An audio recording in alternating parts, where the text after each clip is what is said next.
So, hi, good afternoon. So, ito na yung continuation ng ating lesson para sa computer assisted instruction. So, kung yung nakaraan na topic natin is yung what is CAI, dito naman, ito topic natin is yung application of computer assisted instruction and its different types.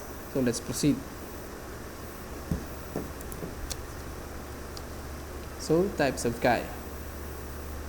So, meron tayong 7 types of CAI, which is pwede nyo pagpilian pag kayo ay nagkaroon na ng project development, which is magpe-present kayo sa prelim nyo. Yun yung magiging, it will serve as your examination, yung presentation nyo.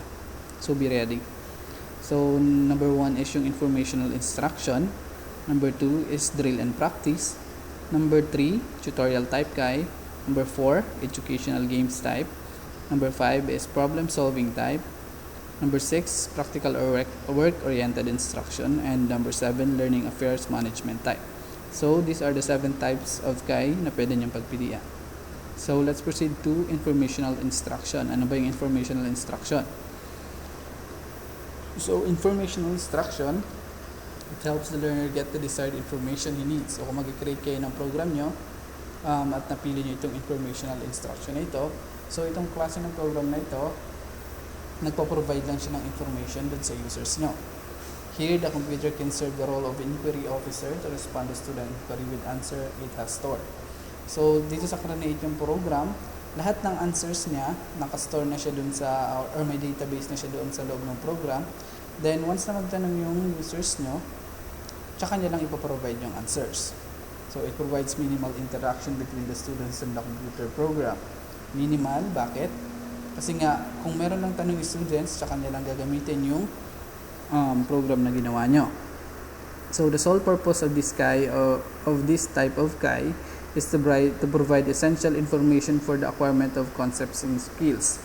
So, yung pinaka-purpose lang nito is magpo-provide lang siya ng information para dun sa mga tanong ng users ninyo. So, example nito is yung kiosk. So ito, kung nakakita na kayo sa SM ng mga kiosk, so itong sample na ito is kiosk with information and wayfinding. So dito, interaction touch screen siya dyan. Pwede ka dito magtanong kung saan direction. Sabi nga may wayfinding niya siya. So information kung ano naman yung gusto mong malaman pagdating dun sa geographical nung lugar na yon. So the next one is drill and practice program. The drill and practice program, it simply assists the students in remembering and utilizing information that the teacher has already presented, reinforcing previous learning through repetition. Halimbawa, yung teacher nyo nakapagturo na siya, then may program lang siya na pre-provide sa inyo. So, nandito sa program na ito, nakapaloob yung mga activities. So, habang paulit-ulit nyo yun na sinasagutan yung activities na yun, na-enhance yung knowledge nyo. So, it is most important in improving knowledge level. Sabi nga dito, meron tayong repetition. So, yun nga, paulit-ulit mong sinasagutan, nag-improve yung knowledge mo. So, example niya is yung flashcards. Sa math, dito makita mo, may flashcard siya dito. Once na masagutan niya ito, mag-next na yung question. So, habang paulit-ulit niya yung ginagawa, nape-perfect niya, umi-improve yung knowledge niya sa math. So, pwede siyang palitan dito ng change levels or select another operations. So, pwede niyang palitan ng arithmetic operations ito. Pwede niyang gawin minus, times, divide. So, yun. So, more on repetition lang itong drill and practice nito. Ini-improve niya yung knowledge ng bata through repetition. Okay? Next one is yung tutorial type CAI. Ito naman sa tutorial type CAI, in this type of CAI, the computers are engaged in actual teaching. So, yung program mo daw is parang magbibigay ng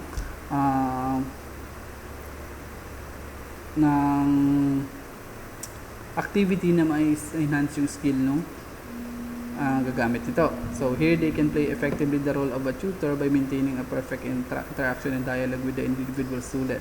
So, dito daw, nagsiserve yung program mo as a tutor. Pag sinabi daw yung tutor, so, one-on-one niya tinuturo, parang one-on-one, tinuturuan niya yung bata kung saan ba kailangan matuto yung bata na yun. So, yung program mo is nag-engage siya sa, may interaction siya nung user and nung ginawa mong program.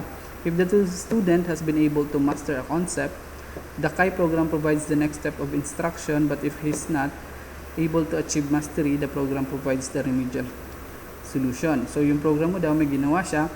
So, kung na-master naman na daw ng bata yung activity, yung first activity mo, yung program mo daw is magpo-provide mo siya ng instruction para makapunta dun sa next step niyang gagawin. Pero kung hindi naman daw niya na-master yung pina-activity mo sa kanya dun sa program na yun, pwede naman daw niyang ulitin yun, or sabi nga dito, it provides the remedial solution. So, pwede niyang ulit-ulitin yun. So, one of the best example is yung typing trainer. So, dito, di ba, panag-aaral tayong typing master.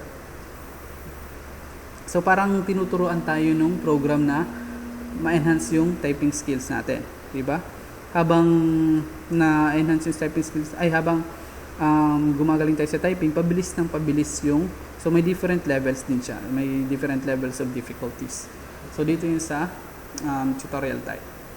Okay? Next one is yung educational game type. Pag sinabi natin educational game type, in it, the learners are provided with a variety of well-designed computer games.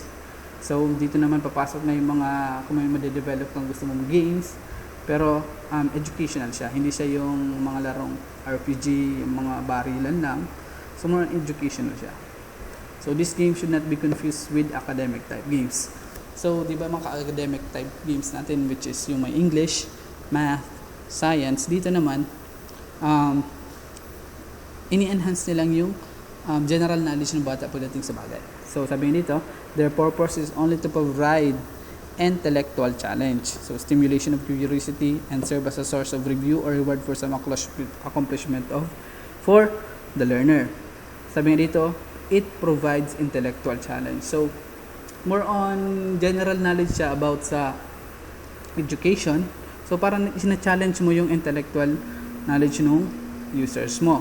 So, as soon as na, ito nga, stimulation of curiosity. So, habang ginagamit niya yung program mo, so,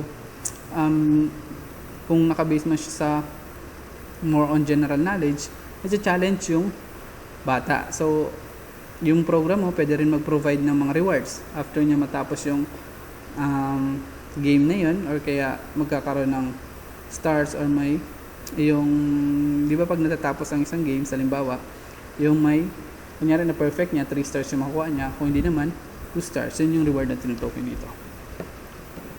So, example is ito. So, shapes, hanapin ng bata kung ano yung mga shapes na kailangan. So, more educational game type siya, pero hindi siya academically. Siya, naintindihan ba? So, hindi dito papasok yung mag-plus math, yung English, science, parang ano lang siya, general knowledge. Okay? Next one is yung problem solving type.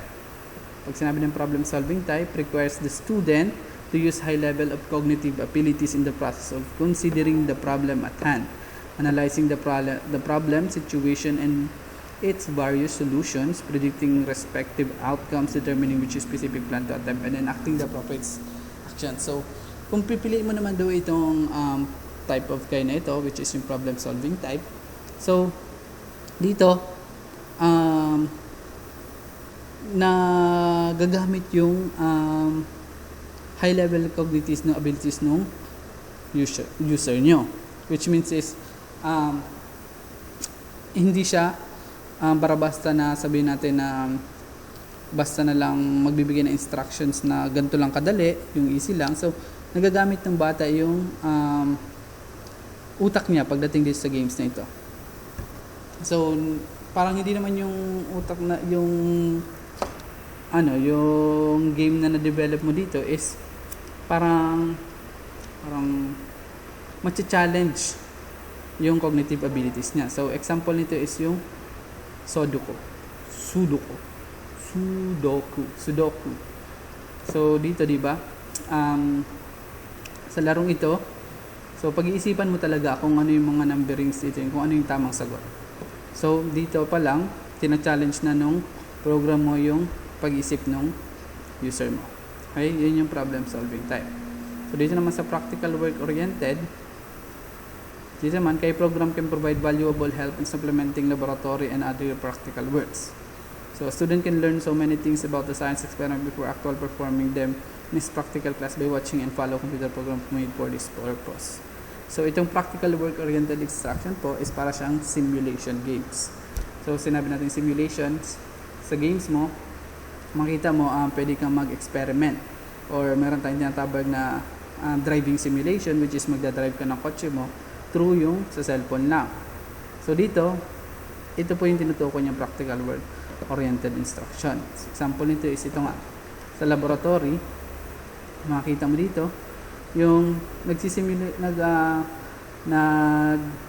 sa larong ito, critters, tinetesting niya kung mabubuhay sa iba't ibang environment itong critters na ginawa niya. So, na-enhance yung parang nagiging nagiging makatotohanan yung nagiging laro ng games kasi nga pwede niya rin i-apply yan sa real life. Okay? Next one is learning affairs management type. Sabi dito, this type of instructional activities, the computer-assisted program provide valuable help in managing and supervising the learning affairs of the students. So, in short, natatrack niya yung mga pinagagawa-gawa ng mga students mo sa mga binibigay mo activities. So, may progress siya, may mga chart siya kung saan ka mahina, kung saan ka ba nag-excel. Sabi nga dito, they can have a proper check over the learning activities of individuals by identifying their academic weaknesses through extensive diagnostic testing and to prescribe educational program to meet their needs. So, more on tracking lang siya. So, dito may game siya and as well as meron na rin siyang tracker. So, itatrack niya yung doon sa games mo. After mo ma-complete yung games mo, meron siyang mag-show siya ng result na ano ba yung saan ka ba sa part ng game na yun mahina, saan ka rin ba sa part na yun pwedeng magkaroon ng remedies or pwede pang ma-enhance yung activities mo. So, itatrack niya yung student learning na yun. So, example nito is ito. May chart siya about sa human body, sa nature. So, tinatrack niya kung ano-ano yung mga nagiging progress ng bawat game na ginagawa mo. So, child learning tracker. So, dito sa human body, magaling bata. Sa nature naman, wala pa siyang stars. So, alam mo kung ano yung mga weaknesses and strength ng bata pagdating sa academic. So, dito naman sa advantages and disadvantage of using Kai. So, dito daw sa advantages mas one-to-one interaction. So, syempre, habang ginagamit ng bata yung laptop niya, syempre siya lang yung gumagamit nun, kaya nagkakaroon ng one-on-one interaction. Great motivator. Kung halimbawa ay mga bata naman na hindi mahina sa klase, pero nag-excel naman sa program na ginawa mo. So, freedom to experiment with different options. Pwede niyang gawin kahit anong gusto niya doon sa program. So, self-pacing allows student to proceed at their own pace. So, hindi kung mabagal yung estudyante, so hindi na pe-force yung estudyante na nalilate na ako, kailangan ko palang dalian. So, hindi. Meron siyang self-pacing. Okay? So, help teachers devote more time to individual students. Di ba? Habang pag-create mo ng program na yon, yung teacher mo, pwede siyang tumulong or magkaroon siya ng maraming times dun sa mga students. So, individual attention, since na isa lang yung gagamit ng program mo. So, yun lang rin yung magiging interaction nung sa program mo. So, privacy helps the shy and slow learners to learn. So, yun na nga, yung mga medyo mahihain sa klase, hindi para sagod. So, once na ginamit niya yung program na ginawa mo, parang nawawala yung yung pagiging mahihain sa klase. Siyempre, sarili niya lang yung ginagamit niya. Mayroon lang siya interaction. Siya lang yung nag-i-interact sa program na yun. So, learn more and more rapidly. Self-directed learning. Siyempre, may mga instruction ka doon. So, madali lang makuha ng mga bata yan. So, disadvantage naman is a programmer cannot cater for every possible response and may give unexpected and helpful response to unusual input. Sabi nga, halimbawa, naghingi yung nagpindot yung more informational ka, nagpindot lang siya ng mga letters doon, wala naman right na na sagot dun sa tinanong niya, yun din ang isa sa mga disadvantage ng paggamit ng Kai. So a few students are intimidated by the strangeness of computer terminal. Yung CMD natin siguro habang nag-i-install, di ba? So packages can become more boring if a student is alone at a terminal for too long. Most package should run for an hour, di ba? Halimbawa may create ka ditong games na malaki, di ba? Yung ibang package natin, sobrang tagal niya pa nag-i-install. So naboboring yung bata. Okay? So a package will not be appreciated unless it has perceived goal and will not be considered important unless it is integrated into a course to the extent being assessed by the teacher. So habang matagal ng installing nyo, yung bata parang maboboring na siya dun sa, nakatingin lang siya dun sa Windows setup mo, sobrang tagal. Halimbawa may mga ini-install pa siya mga packages, sobrang tagal niya, maboboring na talaga yung students. At unless na i-assess yung teacher niya at sasabihin, pahintay na lang kasi matagal lang talaga siya mag-install. So yun yung disadvantage just na nung paggamit ng Kai. So hindi naman masyadong nako-consider ito kasi nga minsan yung ibang mga laro natin is more on mabababa lang. Hindi masyadong tatagal yung installing. Pero lang kung magde-develop ka ng game na napaka-laki or na sabihin natin gagamit ka ng mga malufeta na mga graphics. Okay? So yun lang sa different types and uses applications of computer assisted instruction. So that'll be all. Thank you and please subscribe to my channel. Char. Subscribe daw kayo kay Sir Balan ninyo.